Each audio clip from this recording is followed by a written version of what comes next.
unfortunate truth, $100,000, $200,000, $300,000 is not a lot of money in 2023. It disappears extremely quick. Inflation has caused costs to go up.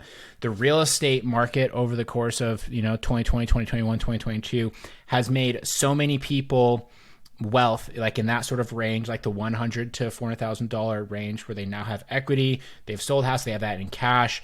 The number of people that have that money has grown an incredible amount, and ultimately what that means is that the new level for what's considered wealthy is higher, right?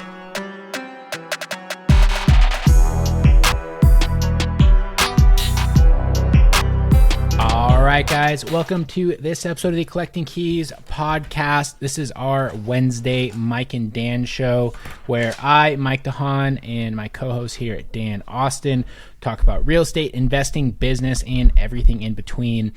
And Dan, believe it or not, this is episode 100.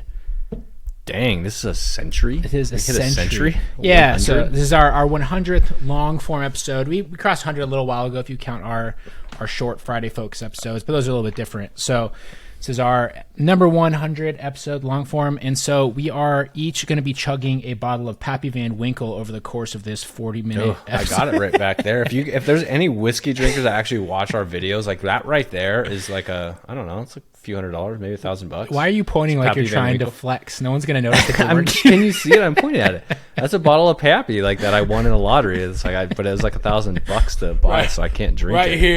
Right here. You can go check out the YouTube. My whiskey collection back there. Want to see Dan trying to flex point to his whiskey? Any opportunity I get, I try to throw in a flex. I mean, that's what you got to do, man. When you're a father of young kids, your wife's focused on them. No one appreciates you anymore when you're in that phase. I am the most.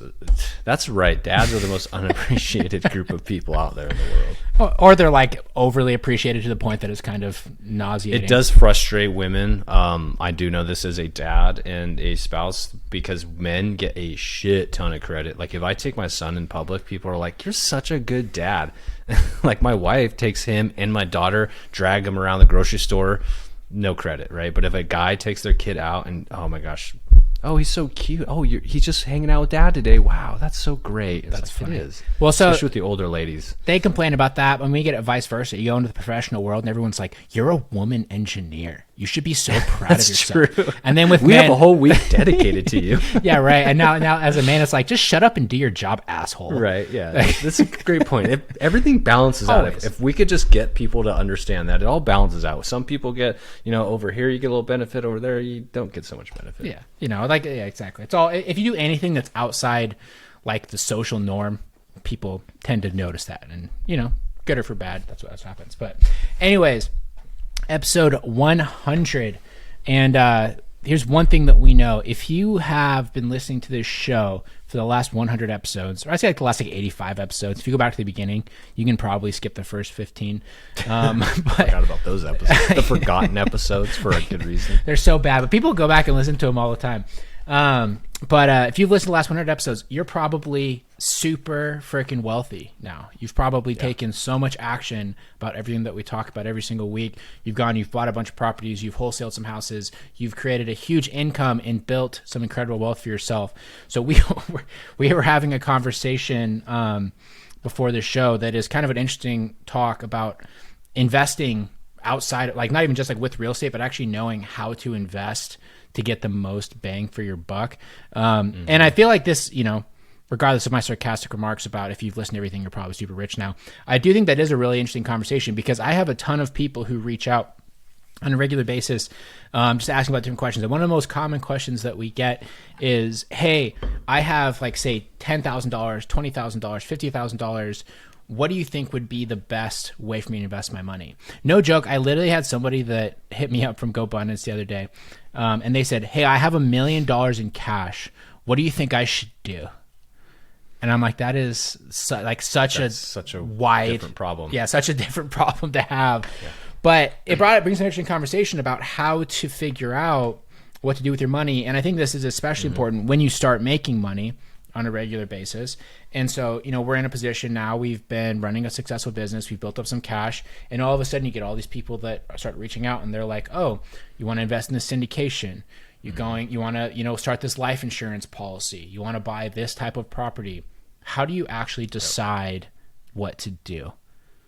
Like, honestly. Right. And it's so hard. And you and I have actually have had kind of an extended conversation recently about this, like talking to other people and looking at our options just as individuals and as a business, to be honest. Like, you also look at what you can invest in as a business owner to keep your business growing. But from a personal finance standpoint, which is where we're getting at, is like everybody will want your money once they recognize that you have a little bit, and that's the way those people tend to make money. Even if it's a syndication and it's a great syndication, it's a great syndicator, they make money. They're capital raisers, right? They make money on that. And granted, if it's their own development deal, they make money multiple ways, and your money is only one of those ways. But financial advisors, insurance, people that sell insurance, that's generally the way they make money, is if you sign up for insurance. And those are all great like ways to invest your money. I'm of the belief, and we can dive into how deep we want to on this, but like, I'm of the belief you should probably master only a few ways to invest your money. And that's because when you talk about layering on all these different ways to invest, I mean, anything's an investment. Anytime you put money anywhere and it brings back more money, that's considered an investment, right? Or the idea is that it should bring back more money. It could also lose money. I think about people that run family offices, and that's what they do professionally, right? Wealthy people have a staff of people. They have a person that is an asset class expert in many assets that they are building their family office around, and they're investing in higher risk funds typically because they have those experts, what would be higher risk to us. And the reason that what they do is they diversify out of just that one asset, right? So they have multiple assets that they're investing in. When I say assets, it could be funds and all that sort of stuff. As individuals, like going and getting a life insurance policy, and when we talk about life, we're talking like whole life, universal life, those types of policies, going and opening up a brokerage account, going and starting to invest in real estate, getting starting to invest as an LP, and doing all of the things that you hear on podcasts is probably not the most efficient way to invest your money. Yeah. It's just my belief, and I'll throw it out there right away. Yeah. So I think yes and no. So I think that what you're saying is super applicable when somebody is building their wealth. I would say when you are kind of like under the $1 to $2 million net worth range, if you are trying to really diversify into all these different things, you are limiting your growth, And I mean, I see like maybe that's a little bit high, but I see a lot of people that have like $100,000 net worth, and they're like, I'm trying to diversify and spread my risk. And that's the kind of the ball. I would say probably anybody under $2 to $3 million net worth, depending on how they have that net worth made up, how they got to that net worth, should be maybe limiting how much they're investing in different things, or that's what they're doing full time. Then it's a different, story. Exactly. When you're kind of lower than that, especially if you're in like the couple 100,000 or even less net worth, you need to be going all in on the stuff that's going to maximize your return if you want to be wealthy. Mm-hmm. Like, unfortunate truth. $100,000, $200,000, $300,000 is not a lot of money in 2023. Disappears fast. It disappears extremely quick. Inflation has caused costs to go up. The real estate market over the course of 2020, 2021, 2022 has made so many people wealth, like in that sort of range, like the $100,000 to $400,000 range, where they now have equity. They've sold house. They have that in cash. The number of people that have that money has grown an incredible amount. And ultimately what that means is that the new level for what's considered wealthy is higher, right? So let's just for context, I saw this statistic recently in like early 1980s, like 1982 or 1983 was the number, or 1983. So what is that, 40 years ago? Mm-hmm. The $100,000 a year salary, where people are like, yeah, I'm making $100K. Like, and we still talk about that. Like, oh man, making $100K is awesome. That same $100K that we're talking about is $300K in today, adjusted for inflation. It's crazy, right? See, and that's just adjusted for inflation. If you're making $300K, you're doing awesome in the 1980s standard. Yeah, right. And and that's just adjusted for inflation. That's not adjusted for the increased cost of living that people have in general now. We have a lot of extra fixed expenses. So much more service-based stuff. Yeah, so much more service-based stuff. You have cell phones, you have internet. People have 2 cars. You have childcare. You have extracurricular You have somebody activities. walking your dog for you. Yeah, right. There's doggy daycare exists. Yeah. Let's put it that way.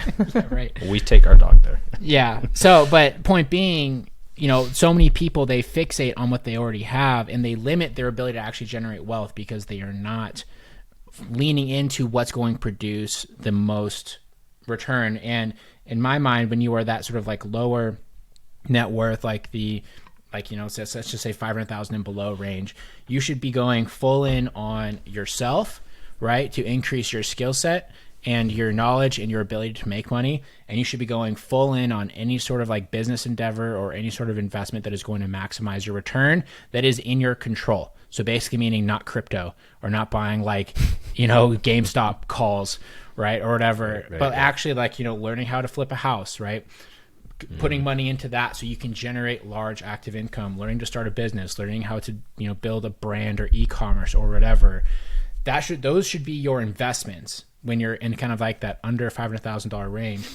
When you start to get to like the $2 million, $3 million, $4 million range, I think I actually had a call today with someone from GoBundance who's like a wealth advisor. So I'm trying to sort of figure this out for myself because I have this life insurance policy that I'm not entirely sure is right for me. It's a whole life policy. And I've just been looking at these different options.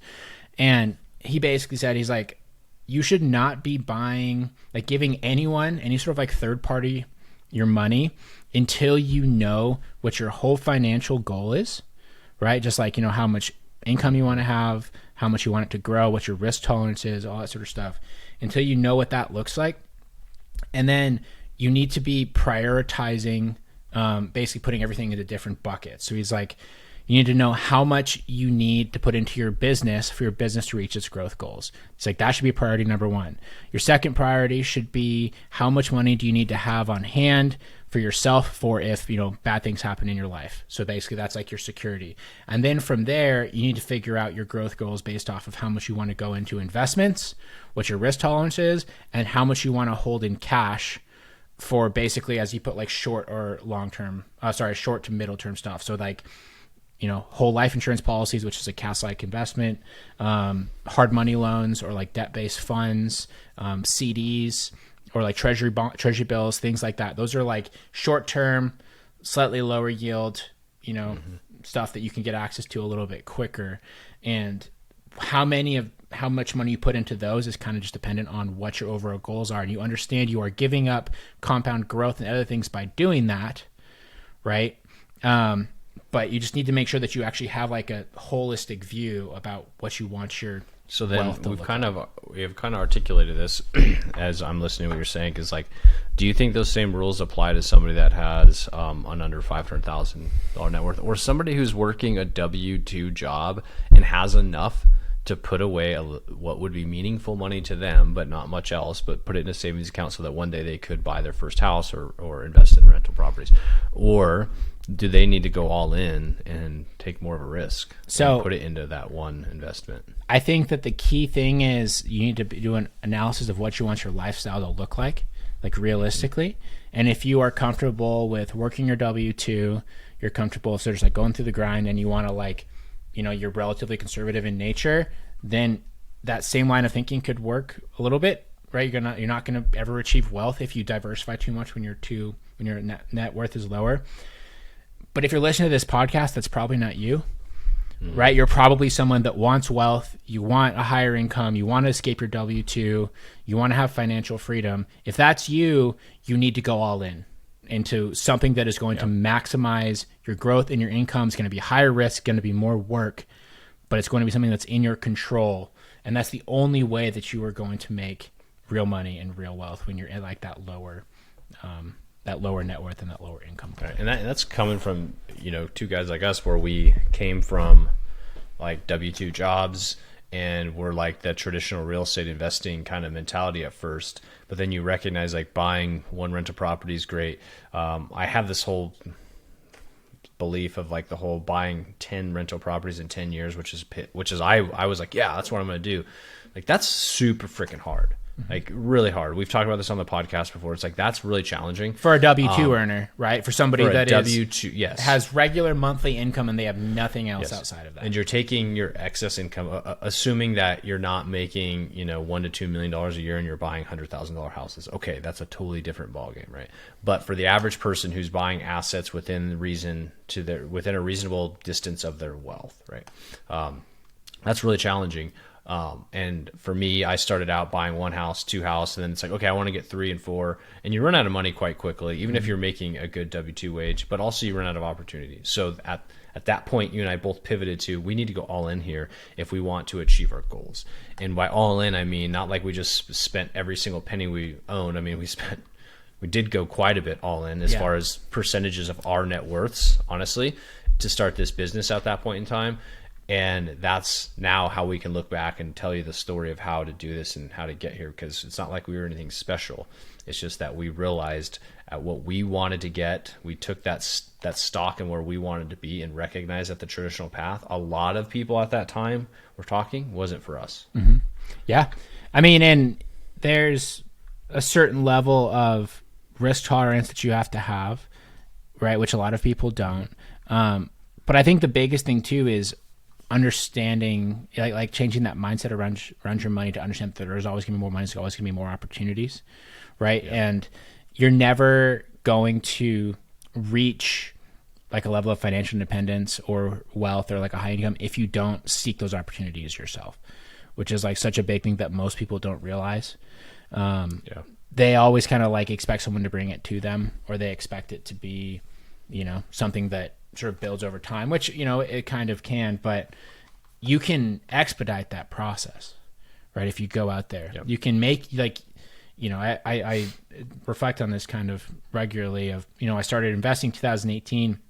But like when I worked my last engineering job, which I quit in 2018, by all intents and purposes, from like the standard view, I had like kind of made it, right? Like, we had dual income, we had low living expenses, we were able to save a lot of money.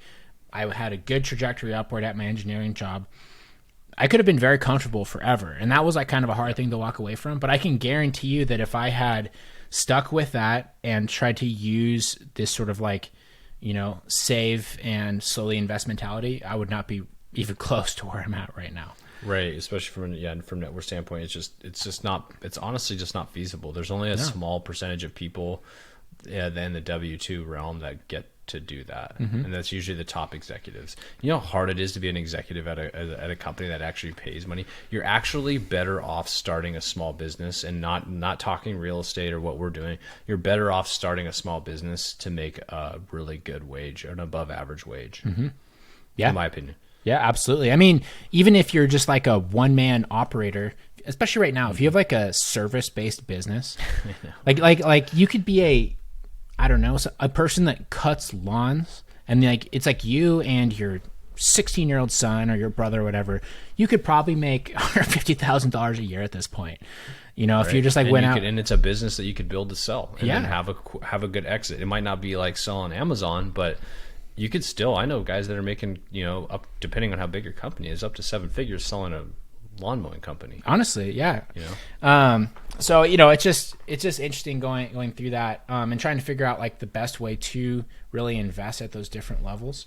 But ultimately, I think the core thing is you have to have a plan about what you want your lifestyle to look like, and what your goals are, and what your risk profile is, and make decisions from there. And I'll also say too, if you are like, seek out mentors that can help you with that, but ideally mentors that are not trying to make money off of you, right. Which is a huge indicator. Cause like there's a lot of people that you can hire to be experts, right? Like wealth managers, whatever, but they make commissions.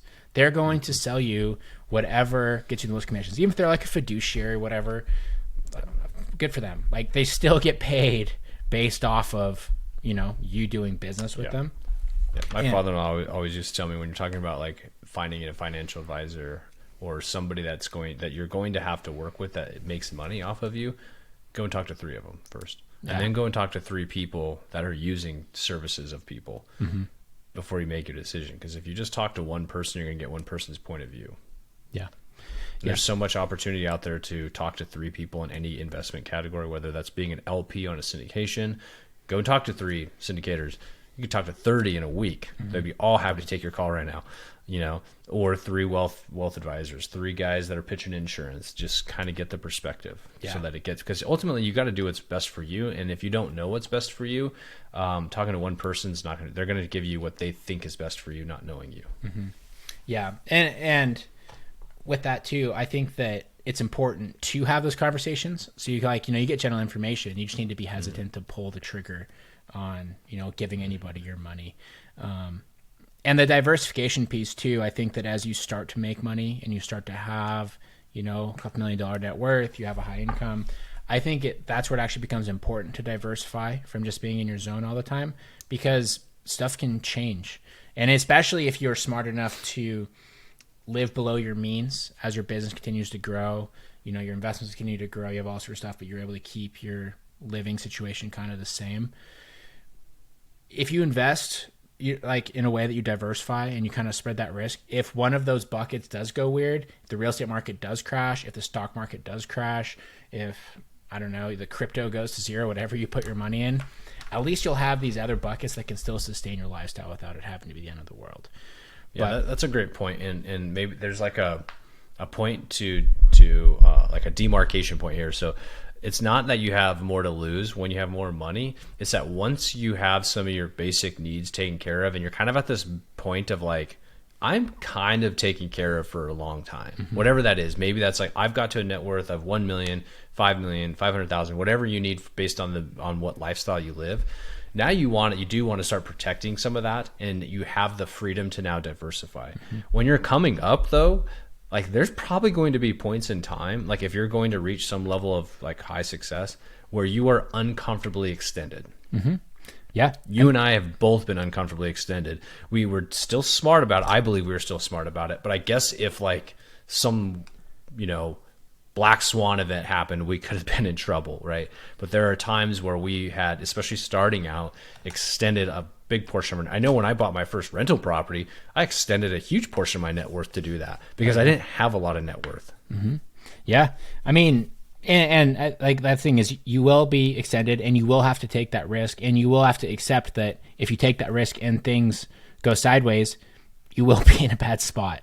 But that alone is why most people don't become wealthy. They're not willing. That's how to you roll become that dice. above average. Otherwise, you can go get a job, hopefully you're fortunate enough to get a 6% match on your 401k and put that in there every year, and you can max that out at like whatever we're at now, $20,000 a year, and in your tax advantage account.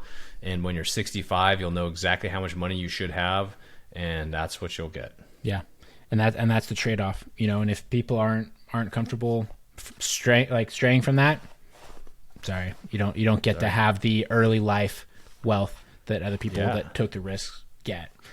So, you get the gold watch, just not the boat. Yeah, right. You get a gold watch anymore. You get the retiree boat. I mean, there's a reason most of the sports cars you see around are being driven by old dudes. They put their time in. Know.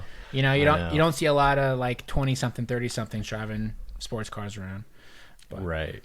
That's true. Yeah. So, anyways, that's just something that we've been talking about a lot recently, and it's come up a lot recently from different people. But point being, I guess just to round that up really quick, if you are not yet wealthy, you're not yet where you need to be, you need to invest in yourself first. Don't be afraid to put those eggs in one basket. Just do it in something that you can control, such as a business, real estate, anything to increase your income. And then once you have that money, it becomes, how can I spread my risk here to make sure that if stuff does get weird, I can maintain my lifestyle. And I think that a lot of real estate investors, especially ones that run successful wholesaling, flipping businesses that end up sitting on a lot of cash or have a lot of opportunities, is something that they probably have to face on a regular basis. I know that I'm currently trying to figure out right now. But I'm with you, man. It's a good problem to have, but just something to think about. But yeah, so if you've been listening to all 100 episodes, I'm sure you have that problem too. So if you want, of course you have that problem. Of course you do. If you've been buying houses through 2021, 2022, you absolutely have that problem. This is very true. Yeah. If you've been buying assets in the last few years, you've got a little excess money that you have access to that you did not have or think you have. Yeah, exactly. So go on. If you have any questions about that, you can hit me up on Instagram at Mike_invest. I'm always happy to chat with people. But anyways, real estate specific topic though, which I think is one that is super relevant.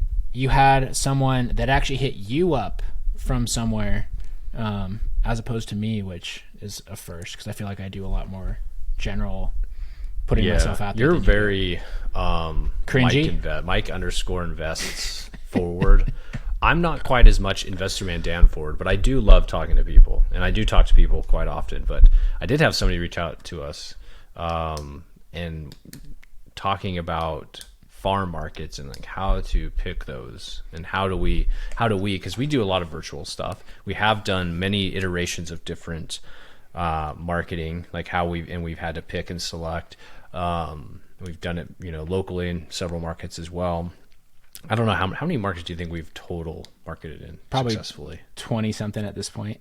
20 something across North America. Yeah, some of them we've dropped out of. And I guess let me reframe that question a little more directly. Someone reached out and they said like, "Hey, you guys do a lot of virtual investing, marketing, wholesaling. How do you pick like the criteria in the markets that you're looking at?" Yeah, what criteria do we use to say this is where we're going to market, or we think this is good to market? And honestly, it's changed and adapted over the years too. So that's where we used to be very data heavy. Mm-hmm. And I would not say that the data necessarily speaks to that. Yeah. Like, would you say that data is a bit, like when I say data, I'm talking like what we were taught how to do this in another mastermind, which is like look at unemployment, look at employers, look at growth rates, look at median income, look at average household, look at the population size, look at this, look at that. There's like 10 probably different criteria that you could look at that were like probably somewhat arbitrary, to be honest. Yeah. The thing I don't like about that is about that sort of mentality. People are looking really into like the demographics and like specific areas. It's because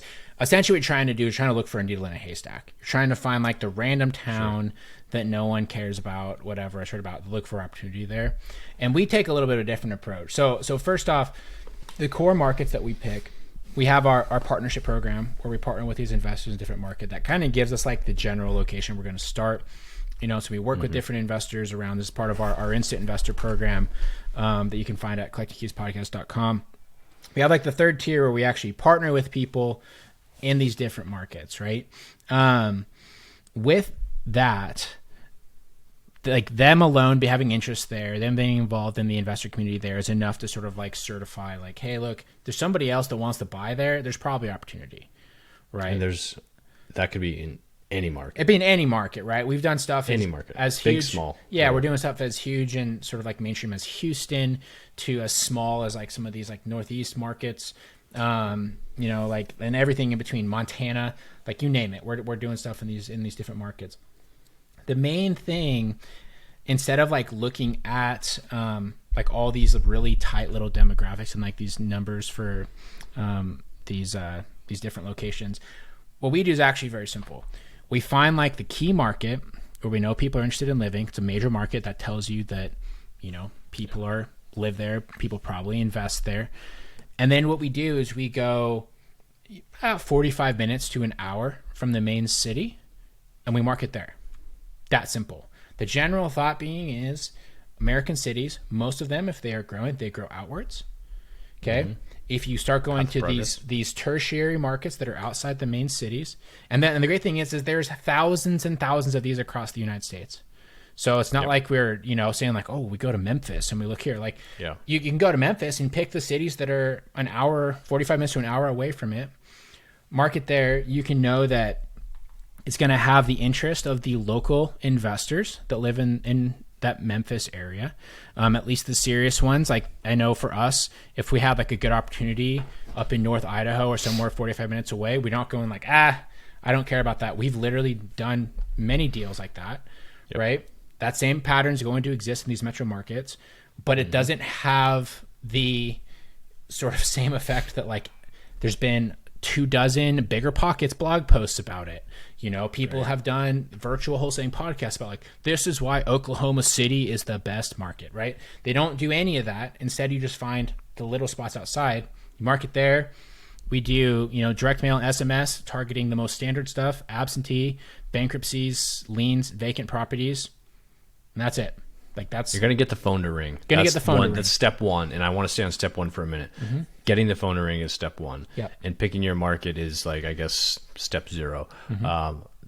There's several reasons why you wouldn't want to go to the bigger pockets or the Google top 10 markets to live in, like Austin, Texas, for example. Why market there? Like you could market there, but your cost per deal gets pretty high and you're probably better off being connected and paying a premium price for whatever you want to do there. Because the people that are able to invest successfully in Austin are having much lower profit margins. Back to our earlier conversation, when you're coming up, you need to have really high profit margins. You need to go all in on something with the best ROI you can. A 4% ROI on a large development in Austin is not nearly as good as a 25% ROI on a single family home somewhere else outside of Austin when you have limited funds, right? So that's one reason. It's just challenging, and your cost per deal is so much higher that you'll get starved out by other players or other developers or whoever that is in those big markets, because trust me, they come there and they come with lots of money. Yeah. The second thing I would say about picking your market, you're talking about tertiary markets, where we do find some folks have a challenge, and it's sometimes a personal challenge, where they live in a town of, say, 20 to 30,000 people. That is maybe 45 to an hour from a larger market, but it's more of I would consider that kind of a smaller rural market. The challenge they have is everybody in town knows who they are. So they're like, well, if I get a property under contract and I try to sell it to Billy Bob over there, like, then they're going to know that I sold to Billy Bob, and they're going to be mad at me, and everybody in town's going to be mad at me, and they're not going to pat me on the back when I'm at the bar. That is a challenge you have to get over if you're living in a small town and marketing in a small town. Easy to get over, because I think you can also become the awesome, badass local guy that everybody knows that go to, and you don't even have to market to them eventually, because they just call you because they know you, you know, Joe Blow that buys houses and renovates them and turns them into nice homes that everybody in town likes because it fixes up their small dying town. Exactly. Yeah, you just gotta, when you're in those sort of situations, you gotta have more BDE. You know, more BDE, absolutely. More big Dan energy and confidence going into those. But think about that. You do need to think about that of going too rural or too small. That's one piece of it, but also that there's just not enough opportunity, right? If you're in a town of 30,000 people and you want to own 500 doors, this is just an example, you're going to run out of houses to buy. You just are. And it's funny. You know what I mean? And that's literally somebody we're working with right now. They live in a very small town, and he's like, I want to buy 200 properties. You're like, bro, that's half the town. Yeah. Like, you're not eventually you will run, and he knows that. It's like, okay, I'm going to probably have to go to another town eventually, but when you're that small, but people are like, oh, I would never go to a small town like that. You should definitely like look at something like if you're going to go virtual and you don't know anything about it, don't go to a town where they have one major employer and it's only a town of like 10,000 people. You know what I mean? And that major employer happens to be like a sawmill that goes out of business because for whatever reason. That's a bad idea. If you live locally in that town, there's probably a different play that you might be looking at. So make sure you do look a little bit at that. But I wouldn't spend too much time trying to find the best data and the best demographics. If it's a place that people live and is generally close to another place other people really like to live, it's probably a good market to go to. Absolutely. And I think that's one of the reasons people get stuck is, I mean, everyone, like, they want to be in the hottest market. They have this sort of mentality of like, oh, I want to be in, you know, Seattle in the 90s or San Francisco in the 80s or whatever, back before these places blew up, and you could buy a house for $300,000 that's now worth like $4 million. That, if that is your exit strategy, you shouldn't be a real estate investor. Like, honestly, like there are so many more ways that you can make money. And like, you know, you go to a small tertiary market, you can still figure out a property's worth $300,000, $200,000 and buy it for 50% off. Right. And you still make your spread that way. Like that 50% discount is exactly the same in Austin, Texas versus, I don't know, Springfield, Illinois. Right. Is that a small town? I don't know. I think we used to market there actually. No, that was Springfield, Ohio. Oh yeah. Sorry. But like, you know what I'm saying though? Like you don't have, like, you can still get the discounts in these other markets. And the thing is too, is people fixate on like these really small areas. I just looked it up. There is 129 million households in the United States. Most people are trying to buy like 10 or like 20 if they're feeling ambitious.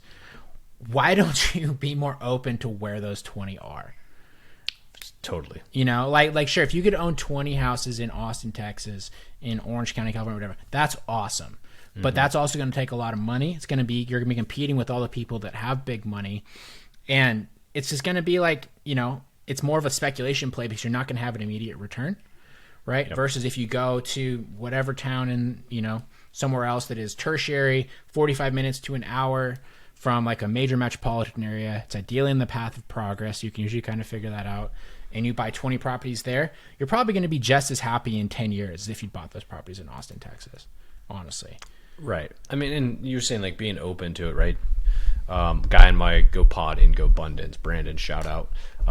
One of the places he markets in is Little Rock, Arkansas. Mm-hmm. He lives in Dallas, but he markets Little Rock, Arkansas. Like I would have never in my life thought I'm going to go market in Little Rock, Arkansas. I'm from Washington, right? I'm up here. That's not an option. But now that I've talked to Brandon, I'm like, dude, he's killing it. Like that's a great market. He's built relationships with all the right people. He has a pretty good portfolio that's growing pretty rapidly. And he has found for him that's a niche that works really well going to that. And he's got a couple other markets that he actually buys in as well. And so what thought do you need to put into that other than Little Rock, Arkansas is a city and I could buy houses there and it's decent city. I mean, you know, I don't know what else to add to that as far as demographics that I would look at. Yeah, I mean that's kind of it, right? And I mean, you're talking about Little Rock, Arkansas. How many people have thought about Arkansas that don't live in Arkansas over the last 30 days? Not very many. Lot. It's outside of the general public eye, right? Mm-hmm. And I think that alone is a great way to identify a market. And then when it comes to marketing in those areas, like I said, we just do the most standard thing you can think of. We go and we pull the same list that everyone else does that you can find on YouTube. We market to those consistently. Mm-hmm. You do it over a consistent period of time with a strong brand behind it. And you, most importantly, you have a sales and follow-up process. That's where a lot of people also, miss out. Right. And that's where the opportunity comes from. Mm-hmm. Right. And it's not rocket science. So many people, they're like, well, I'm trying to decide between the market that has 1.8% and 1.6% growth. And then this one, they just had this new facility open up there, whatever. Like, you don't need to get that granular. You're not a freaking hedge fund. You're someone that's trying to buy 10 to 15 houses, and so you can have cash flows. You can leave your W-2. So, and you can certainly do that. Yeah, exactly. You can stop trying to find the needle in the haystack, the golden goose of like all this data, just to procrastinate on actually having to do what you know you need to do. Right, and then again, get the phone to ring. We can show you how to do that. We talk about it all the time on this podcast. We can get the phone to ring. Exactly. And your follow-up is up to you. You got to crush the phones and make sure that those people know you want to buy their house. Yeah. That will be your key to success. It is. And again, depending on the markets, like you and I have marketed in some of the hottest markets, Boise, Austin, the only difference there is your cost per lead is going to be much higher. And do you really want to spend that much cost per lead if your goal is to own, again, 15 properties, cash flowing X amount? Those are appreciation markets that have topped out. Like I would probably stick away from that because it just doesn't make any sense for where most of the people that listen to our podcast are in their investing careers. That's not where you need to be. Yeah. And if you want a wholesale, that's even more relevant. You don't want a wholesale in the hottest market, right? Because you also, not only do you have all the homeowners that are trying to buy properties, but you have all of the people that have migrated there that are like, man, I just got this job at freaking Facebook in Austin and I'm fucking miserable. And I want to get into real estate here locally now. Right. Exactly. Right now, competing with them. So yeah, there's a lot more competition. That's why cost goes up along with everything. It's not like you're gonna just the people that made all this money. Why it was super hot is already gone. So don't even worry about it. Yeah, exactly. So point being, don't overthink it. Tertiary markets, do the simple thing. Have a sales process. It really is that simple. I hate to break it to you. Like even, like we in the Instant Investor program, we go into a lot of detail about how to build the foundation of it. But it's always funny as we go through and I start talking to some of the people that are in it and they're like, so that's kind of like it. I'm like, yeah. They're like, well, what do I do while I'm waiting for the leads to come in? I'm like, I don't know. You wait. Like exactly. You start building connections with buyers. Like, it's not that incredibly sophisticated. And like really what you do is you prep your sales system so that when leads do start to come, you start to have a backlog. That's where the real work starts to come. But when you're starting out, it really is that simple. For sure. And a lot of people try to overcomplicate it because they feel like it should be harder than it actually is. So simple. So cool. Right on. Anything to finish up with that, Dan? No, I think we beat the dead horse there on that. Keep it simple, stupid, whatever we want to call that. We need a t-shirt for this now. Keep it simple, stupid. I kind of like that versus when they say keep it stupid simple. Isn't that what it's supposed to stand for? I have no idea. I've always just said keep it simple, stupid. I'm pretty sure it's not supposed to be like inflammatory. It's supposed to be keep it stupid, simple. See, here's how ignorant I am to this social behavior. I didn't think that was inflammatory. I just thought that was a funny way to say it. Yeah, they're not going to like tell you that at like corporate environment where they're like, yeah, keep it simple, you idiot. Keep it simple, you stupid person. No. That's funny. Well, let's keep it simple, listeners out there. Is that more PC? Yeah, I guess. I don't know. But anyways, guys, thanks for listening to this show. 100th show, please. Yeah, this is great. Our 100th Get out show. there and give us a shout out for us making it 100, because this is an accomplishment itself for us, like 100 episodes, and to actually have people that like our show, which we do get regular feedback, and keep it coming. We love it. But like, that's a big step from where we came from. We should show some gratitude. We should. Ourselves. I show gratitude all the time, man. It's funny. Like, I will say that is like, I get more excited about people, you know, not even like instant investor people when this happens too, but just like random people that will hit me up that say they took some sort of advice or something that we said on this show and they like took some action and they got something from it. That gets me more fired up than any deal that we do.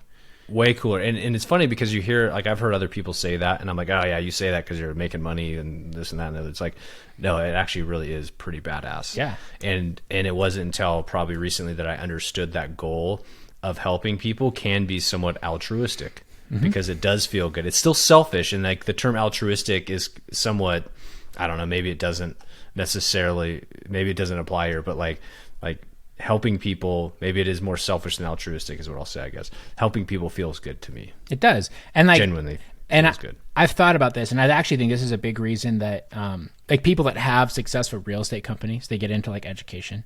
And everyone's like, well, if it works so well, then why are you doing this education program? I'm trying to steal my money. It's like, no, like, you don't understand. I no longer get the dopamine hit from getting deals. It is an expectation for my business. Like, if anything, I'm either neutral or I'm fucking depressed because we're not signing deals, right? There's no longer the upside.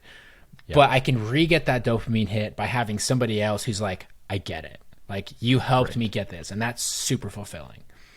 Absolutely. Yeah, and you can help somebody get to the next level in their career or something big, they have some level of breakthrough. Yeah. I mean, it's just super cool. Yeah. I enjoy it, so I'm showing gratitude today. Yeah, I like it. To our audience. Anyways, guys, thanks for listening. If you enjoy this show, please share it with anybody else who might find it interesting, whether they like real estate, business, or just two guys talking trash. We're always good for at least one of those things on any given episode. Go and, hopefully you can share it. And my goal is for our next 100 episodes, I want to be 10x as big as we are now. I feel like that's like the new thing. You're not trying to double, 10X. You're trying to like 10x, right? Grant Cardone, that's like 2017, bro. After that, he's still leaning into it, you know, like that's he's got his brand. It works out well. Yeah. But yeah, so help us get there by sharing this with everybody, leaving us a 5-star review. Also, too, a great way to spread the word is you can buy some Collecting Keys merch if you go to store.collectingkeyspodcast.com. And that's tell you what, that's something else that gets me fired up. We've had several people that have like bought shirts now from there that like, you know, we like bought a front bunch there that we like sent to people and those sort of things.